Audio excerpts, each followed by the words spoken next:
October 14th, 1943. Black Thursday. A German fighter pilot watches from his cockpit as another American B-17 spirals toward the Earth in flames, the 60th heavy bomber of the day. He banks his Messerschmitt Bf-109 through the contrails and prepares for another pass. The sky over Schweinfurt is a graveyard. American bombers, stripped of their fighter escorts hundreds of miles back, burn and fall like dying stars. The German pilot knows the truth. His Luftwaffe has won this day. The Americans will not return. They cannot. Their fighters lack the range. Their bombers cannot survive alone. He is right. For 4 months, the skies over Germany belong to the Reich. But in a factory across the Atlantic, engineers are about to unleash something the Luftwaffe has never faced before. Something that will turn the German pilots' home airspace into a killing field from which there is no escape. Something that will force Reichsmarschall Hermann Göring himself to declare, "When I saw Mustangs over Berlin, I knew the war was lost." This is not about the finest fighter in the war. Historians still debate that. This is about the fighter that created a strategic nightmare the Luftwaffe could never solve. This is about the North American P-51 Mustang and why it terrified German pilots in a way that even the legendary Spitfire or the brutal Soviet Yak-3 never could. The German Luftwaffe feared many aircraft during World War II. The British Supermarine Spitfire was a ballet dancer in the sky, impossibly agile, deadly in a turning fight, and flown by pilots who had learned their craft defending their homeland during the desperate summer of 1940. German pilots learned quickly: engage a Spitfire in a dogfight at low altitude, and you would likely end up as scattered wreckage across the English countryside. The Spitfire could turn tighter than almost anything the Luftwaffe fielded. Its Rolls-Royce Merlin engine sang a high-pitched scream as it carved through the air at 360 miles per hour. Armed with 8 303 caliber machine guns, later upgraded to 20mm cannons, the Spitfire carved through bomber formations and dueled German fighters with lethal grace. But the Spitfire had an Achilles heel: range. With an operational radius of roughly 400 miles, the Spitfire was a defender, not an aggressor. It could savage Luftwaffe bombers over Britain and chase German fighters back across the Channel, but it could not follow them home. Once the Messerschmitts crossed back into occupied Europe, they entered a sanctuary the Spitfire could never reach. German pilots respected the Spitfire. They feared it in its element, but they knew its limitation. Pull back beyond the Channel, deeper into Fortress Europe, and the Spitfire could not follow. The Hurricane, the workhorse of the RAF, told the same story. Rugged, stable, and deadly against bombers, the Hurricane accounted for more enemy aircraft destroyed during the Battle of Britain than any other fighter. But like its more famous cousin, the Hurricane was chained to home defense. Its range was better than the Spitfire's, 1,135 miles compared to the Spitfire's 460, but still insufficient for deep penetration into German airspace. For the Luftwaffe defending the Reich, this created a simple tactical reality: survive the gauntlet over the coast, and you reach safety. The British fighters, no matter how deadly, had a leash. On the Eastern Front, the calculus was different, but the limitation was similar. Soviet fighters like the Yakovlev Yak-3 were feared, genuinely feared, by Luftwaffe pilots. The Yak-3 was a lightweight assassin, one of the smallest and lightest fighters of the entire war. Powered by a Klimov VK-105 engine, it achieved a remarkable power-to-weight ratio that made it devastatingly agile below 16,000 feet. In July 1944, the Luftwaffe issued a directive that stunned its own pilots: avoid combat below 5,000 meters with Yakovlev fighters lacking an oil cooler intake beneath the nose. This was an admission of inferiority. The Luftwaffe, masters of aerial combat, were being told to run from a Soviet fighter. At low altitude, the Yak-3 could outturn and outclimb both the Messerschmitt Bf-109 and the Focke-Wulf Fw-190. Soviet pilots called it the Dancer. German pilots called it Death. When Free French pilots of the Normandy Niemen Regiment flew Yak-3s on the Eastern Front, they scored 99 victories in the type, cementing its reputation as one of the war's elite dogfighters. But the Yak-3 was not designed for strategic reach. It was a tactical knife, meant to dominate the airspace directly over battlefields so that Soviet ground attack aircraft could operate unmolested. Its range was limited. Its role was localized. It cleared the skies over Red Army advances, then returned to forward airstrips for fuel and ammunition. The Lavochkin LA-7 and the American-supplied Bell P-39 Airacobra offered more range, handling longer escort duties over the Eastern Front. But these aircraft operated in a theater defined by different realities: close air support, ground attack, and defensive interception along a massive land front. The Eastern Front was brutal, attritional, and vast.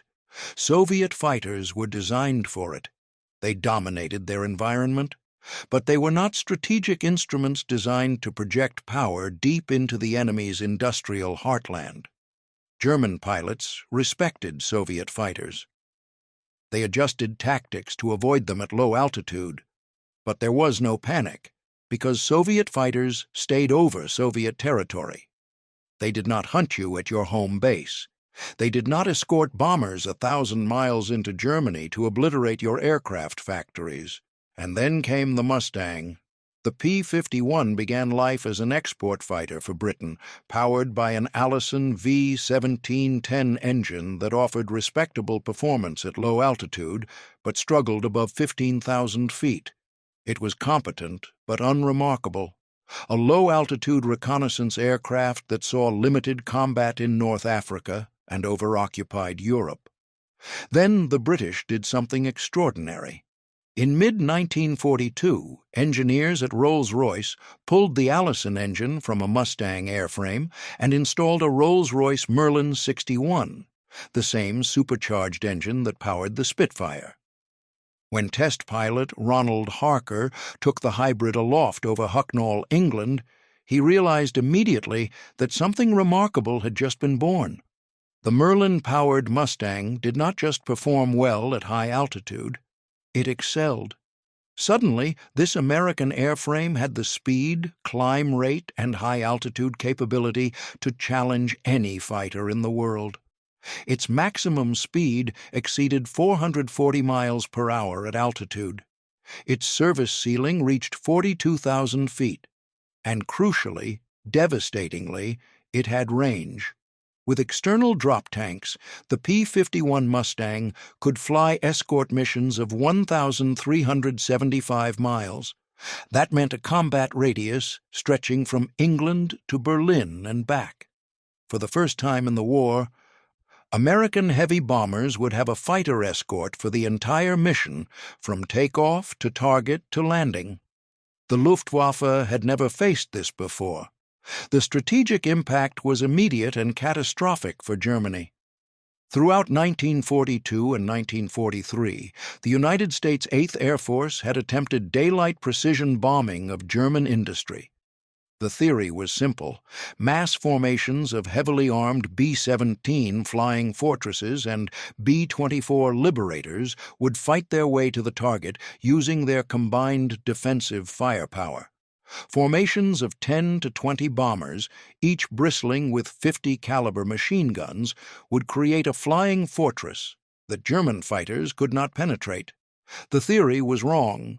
Luftwaffe fighters adapted quickly. Twin-engine Bf-110s and Me-410s, armed with heavy cannons and rockets, stood off beyond machine gun range and lobbed projectiles into the formations. Single-engine Bf-109s and FW-190s attacked from head-on, exploiting the bomber's relatively weak nose armament. And German pilots waited patiently for the moment when American fighter escorts reached the limit of their range and turned back. Then they struck. On August 17, 1943, the 8th Air Force launched a massive raid on the ball-bearing factories at Schweinfurt and the Messerschmitt production facilities at Regensburg. Of the 376 bombers dispatched, 60 were lost. Another 100 returned with battle damage.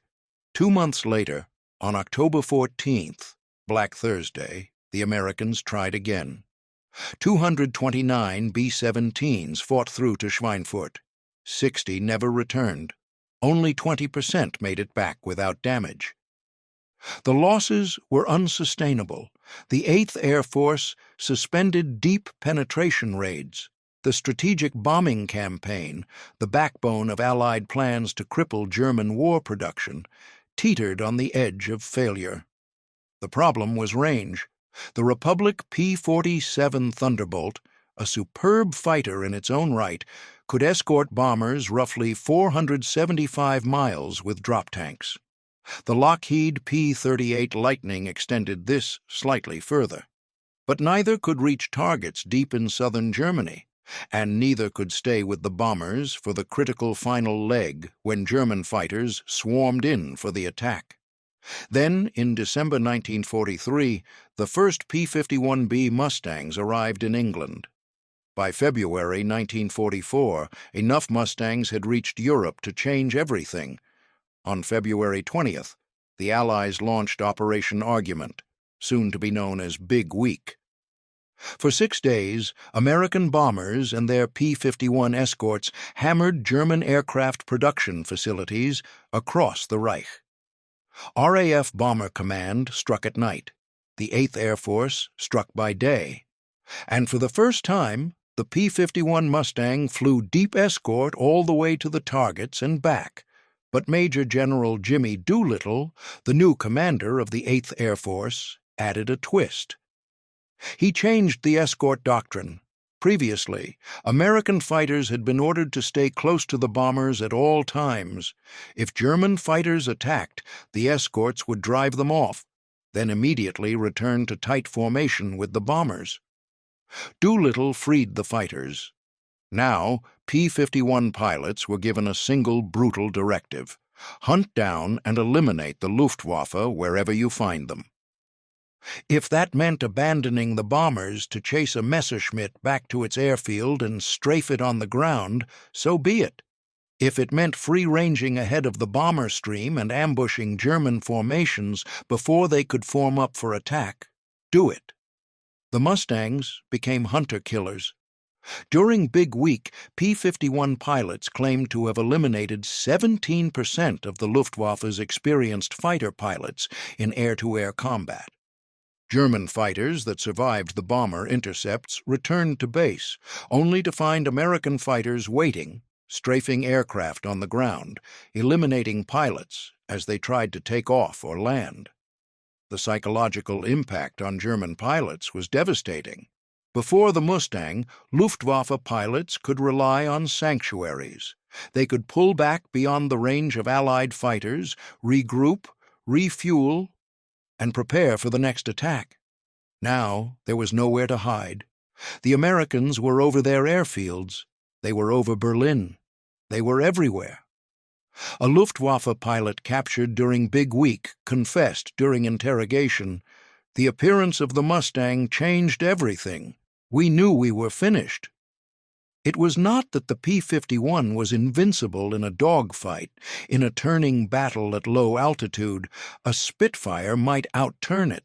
A Yak-3 could match or exceed its maneuverability below 16,000 feet. The Mustang was not the most heavily armed fighter. Its 650 caliber machine guns were effective, but not overwhelming. But none of that mattered. What mattered was that the P-51 could go anywhere, It could escort bombers to targets the Luftwaffe thought were untouchable. It could loiter over German airspace, waiting for targets of opportunity. It could pursue fleeing German fighters all the way back to their bases and eliminate them during landing, when they were slowest, most vulnerable, and could not escape. This was the strategic nightmare. The Spitfire was deadly, but it guarded Britain. The Yak-3 was lethal, but it cleared Soviet airspace. The P-51 Mustang was the hunter that came to your home, eliminated your aircraft on the ground, and waited in the sky for you to take off so it could eliminate you again. By March 1944, P-51 Mustangs were escorting American bombers to Berlin itself. Reichsmarschall Hermann Göring, commander of the Luftwaffe, watched from the ground as American fighters circled over the German capital, untouchable and unafraid. His reported words have echoed through history. "When I saw Mustangs over Berlin, I knew the jig was up." He was right. By D-Day, June 6, 1944, the Luftwaffe was a broken force. Only 2 German aircraft appeared over the Normandy beaches. Allied bombers flew with impunity, hammering German positions, bridges, and supply lines. The Luftwaffe could no longer contest the skies. The P-51 Mustang had achieved what no other fighter could. It had eliminated the Luftwaffe as a strategic threat. Not because it was the best dogfighter, not because it carried the most firepower, but because it had the range to project power anywhere over Europe, and the capability to dominate when it got there. The final tally speaks for itself. P-51 Mustangs claimed nearly 5,000 enemy aircraft eliminated during World War II, more than any other American fighter, despite entering combat later than the P-38 or P-47. 14 of the 15 fighter groups in the 8th Air Force flew Mustangs by late 1944. The Luftwaffe never recovered. German aircraft production actually increased in 1944, reaching its wartime peak despite relentless bombing. But it did not matter. Germany could build fighters faster than ever before, but it could not replace the pilots. The Mustang, freed to hunt, had eliminated the experienced cadre of Luftwaffe aces who could train replacements. By late 1944, German fighter squadrons were manned by undertrained teenagers with less than 50 hours of flight time, facing American pilots with hundreds of hours and dozens of victories. The war in the air was over. This is why the P-51 Mustang occupies a unique place in the Luftwaffe's hierarchy of fear. The British Spitfire was respected, feared even, in close combat over Britain. German pilots knew that engaging a Spitfire in a turning battle was often fatal. The Soviet Yak-3 was dreaded at low altitude on the Eastern Front. Luftwaffe directives warned pilots to avoid combat with it below 5,000 meters. But the P-51 Mustang was different. It was not feared for what it could do in a single engagement. It was feared for what it represented, the end of sanctuary. The Mustang meant that German pilots could be hunted anywhere, at any time, from England to Berlin. It meant that the strategic bombing campaign, the campaign that would cripple German war production and pave the way for invasion, was unstoppable. The Spitfire guarded the fortress. The Yak-3 dominated the battlefield. But the P-51 Mustang broke the Luftwaffe's back. When German fighter pilots looked up and saw the distinctive profile of a Mustang, sleek, fast, and impossibly far from home, they knew the war was lost. Not today, not this week, but inevitably, certainly lost. That is the difference. That is the fear. The Mustang did not just outfight the Luftwaffe. It eliminated their ability to fight at all. If you want more stories like this, where the machines of war shaped the course of history, hit that subscribe button and turn on notifications. We've got more deep dives coming on the aircraft, technology, and battles that decided World War II. Thanks for watching.